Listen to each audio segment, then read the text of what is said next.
Dicionário de palavras, expressões, interpretação e curiosidades bíblicas com 1168 páginas. Nós trabalhamos etimologia de palavras, trabalhamos a questão teológica em defesa do arminianismo, que é uma polarização, calvinismo-arminianismo. Quando se quebrava as pernas, a pessoa durava de 12 a no máximo 1 hora para morrer.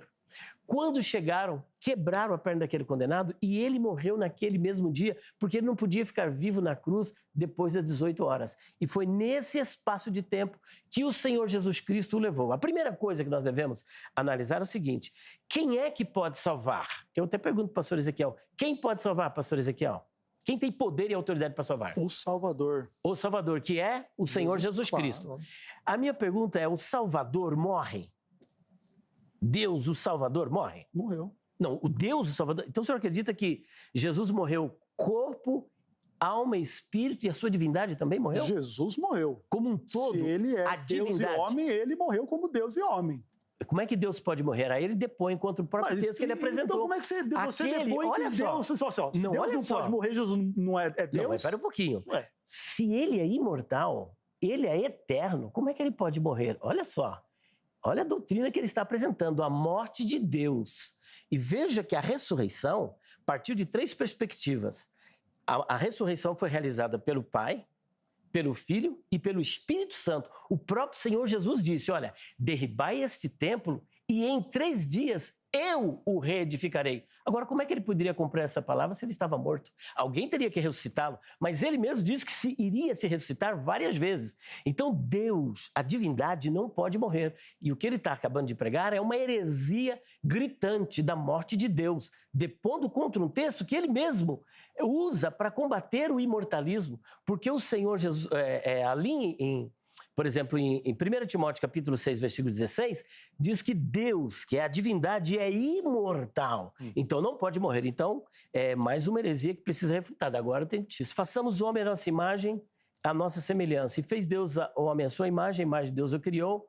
E disse Deus: frutificai-vos e enchei a terra. Deus está dando esta autoridade para o homem criar um ser semelhante a ele. Igual a ele.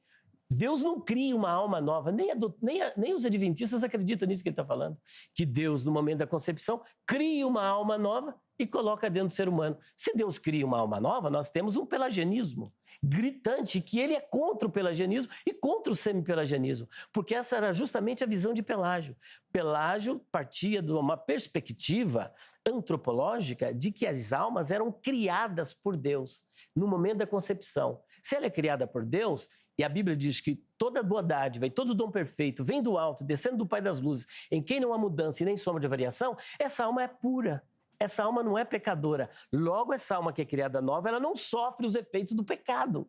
E é por isso que Pelágio não acreditava que o homem tinha pecado, herdou o pecado de Adão, mas ele aprendia a pecar. Ele está acabando de fazer uma nova heresia, pregando o pelagianismo contra o arminianismo que ele defende, o arminianismo wesleyano. Bom, vamos lá para mais um texto. Deus deixa de ser imortal por conceder a imortalidade? Ora, Deus dá poder para o homem. Eis que vos dou poder. E por isso ele deixa de ser todo poderoso? Não. A imortalidade em Deus, ela é essencial. Ele não herdou de ninguém. Isso faz parte do atributo da sua natureza. Amor, por exemplo. Deus é amor, mas ele dá amor para as pessoas. Deus é gracioso, ele concede graça para as pessoas. E nada disso depõe contra os atributos de Deus. Portanto, mais uma falácia do nosso amigo Ezequiel Gomes. E para finalizar, por favor, ele diz aqui o seguinte, que essa doutrina, ela é diabólica. Isso aí não me estranha. O Senhor Jesus foi chamado de endemoniado. Ele era endemoniado? Então o fato dele dizer que essa doutrina é diabólica não faz dessa doutrina diabólica. Isso só depõe contra ele, mostrando a sua indelicadeza, o quanto no seu argumento está sendo descortês. Porque Jesus também foi chamado de bebedor, comelão, amigo de pecadores, endemoniado. Não dizemos que tu tens demônio. Paulo foi chamado de uma peste.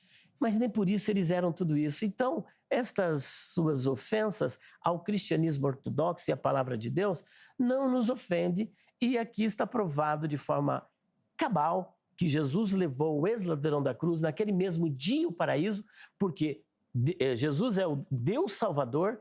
Quem prometeu foi o Deus Salvador. O corpo de Jesus morreu, mas a sua divindade não morreu. O que impediria ele de levá-lo naquele mesmo dia?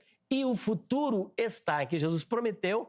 Levou na mesma hora? Não, mas levou no mesmo dia, porque horas depois o ladrão morreu e Jesus o levou para o paraíso. Essa também é a nossa esperança. Se o Senhor não espera isso, infelizmente, né, nem Deus pode te ajudar, porque é o livre-arbítrio que o Senhor acaba de depor contra ele agora mesmo. Eu tentei anotar, mas agora já me perdi já aqui, né, nas anotações. Vamos lá, Ezequiel. Fica tranquilo que eu anotei. Bom, então vamos lá. Bom, existem alguns aspectos bastante importantes para a gente lidar aqui. Primeiro de tudo, eu rechaço todas as afirmações do Elias em relação a ter provado a imortalidade da alma, ou refutado qualquer visão particular minha ou adventista, conquanto reservo o respeito ao Elias de crer desta forma, tá? Como expliquei, inclusive, no comentário, a identificação de que alguém está errado ou certo nessa discussão indica que alguém está ao lado da mentira e alguém está ao lado da verdade, e é fato que as duas posições não podem ser verdades ao mesmo tempo. Então a implicação é absolutamente lógica e não descortês de que em algum momento alguns dos dois lados está militando ao lado do inimigo. O humano não tinha, então por isso a gente rechaça estas ideias. Agora uma outra coisa importante, que ele fala assim, como se eu estivesse inferindo que eu sou pelagiano e que eu sou contra o pelagiano, uma confusão na cabeça do Elias. Todavia, o importante é deixar claro uma coisa bem essencial. Se o pastor Elias não é um pelagiano e não crê que a alma é pura, então ele já vai ter que decidir que a alma é pecadora. Como que pode uma alma pecadora não morrer se Jesus falou, se a palavra de Deus falou que o salário do pecado é a morte? Porque nesse aspecto, se a alma é pecadora, nós não somos pelagianos, nós cremos então na doutrina da depravação total. Beleza. Então o salário é a morte. Não pode não ser a morte. Se a alma é imortal, não tem morte. A gente chega ao absurdo de ter que dizer o óbvio. Então, o que acontece? Sim, eu não tenho a visão pelagiana, tenho a visão ortodoxa bíblica cristã, de que os seres humanos são pecadores por essência, não há um aspecto da natureza humana intocado pelo pecado, por isso estamos sujeitos à morte. E o único que pode nos livrar da morte é Jesus Cristo, aquele que morreu por nós, não aquele que ficou metade vivo por aí, não. Eu acredito que essa vai ser a última intervenção nesse bloco. Depois, no próximo bloco, eles ainda vão ter a oportunidade de fazer algumas considerações finais. Por favor. É interessante os debates, porque faz com que o herege ele se redima dos seus pecados. Porque tudo que ele disse... que bom, que ótimo. Porque tudo o que ele disse que não disse, na verdade, ele disse. Caramba. Só que a partir do momento que ele foi confrontado pela palavra de Deus, aí ele dá um passo atrás. E imortal, que João não estava vendo aqui na terra, ele estava vendo lá no céu. Ora, lá na questão de sangue lá no céu, ele está vendo uma alma imortal, de acordo com o que descreve os melhores lexicógrafos e dicionaristas. Infelizmente, mais uma heresia, pelagianismo pregado, depois a morte de Deus pregada.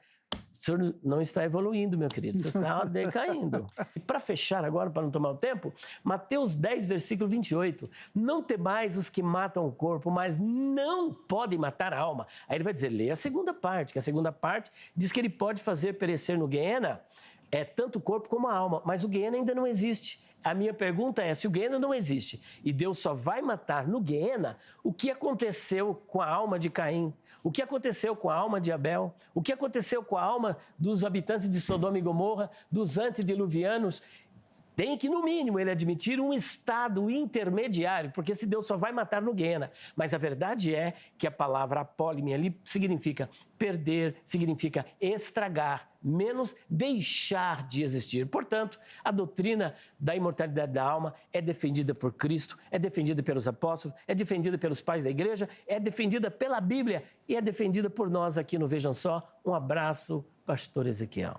Muito obrigado, pastor Elias. Obrigado pelo carinho com o programa também, né? Maria, obrigado pelo carinho. Faça você também que nos assiste como ela. Espero que tenha ajudado, tá bom?